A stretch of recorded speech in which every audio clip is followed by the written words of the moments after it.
मंडळी, या महाराष्ट्राला 100 तुकाराम मुंडेंची गरज आहे। कारण गेल्या काही दिवसात त्यांनी महाराष्ट्रभर जो कारवाईचा धडाका लावलाय, त्यामुळे एक प्रामाणिक अधिकारी काय करू शकतो हे या महाराष्ट्राला त्यांनी दाखवून दिलंय।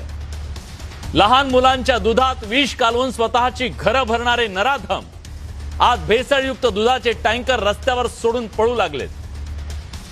ज्यांनी अनेक वर्ष केमिकल युक्त दूध विकून कोट्यवधींची माया जमा केली, समांतर व्यवस्था उभी करून शेतकऱ्यांच्या कष्टावरती अक्षरशः नांगर फिरवण्याचं काम केलं, त्या माफियांना आता पळता भुई थोडी झाली आहे।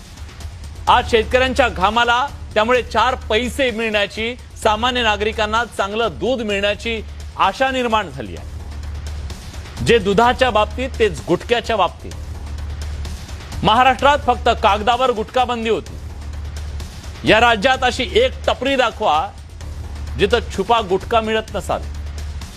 हप्तेखोरी आणि भ्रष्टाचाराच्या बळावर एक अवाढव्य काळी यंत्रणा राजरोसपणे चालू होती, पण मुंडेंनी हप्त्यांवर नाही, थेट त्या माफियांच्या अड्ड्यांवरती निशाणा साधला, हातोडा चालवला। आज बेकायदेशीरपणे गुटख्याच्या टपऱ्यांना टाळं लागताना दिसतंय, केवळ एका नावाच्या दहशतीने। खरं सांगू, आजकाल गल्ली बोळातल्या गुंडा पुंडांचं, भाई दादांचं उदात्तीकरण करण्याचा हा काळ आहे। पण अशा काळातही कोणत्याही सत्तेसमोर, पैशासमोर न झुकता ताठकण्यानं झुकेगा नाही साला असं म्हणत सत्यासाठी उभं राहायला वाघाचं काळीज लागतं। वाघाचं अन्न व औषध प्रशासन म्हणजे FDA वर्षानुवर्ष कुंभकर्णी झोपेत असलेला विभाग, वर्षांतूर कधीतरी दिवाळीच्या तोंडावर 4-2 कारवाया करायच्या आणि आपण जिवंत असल्याचा आभास निर्माण करायचा, एवढंच काम होतं त्यांचं।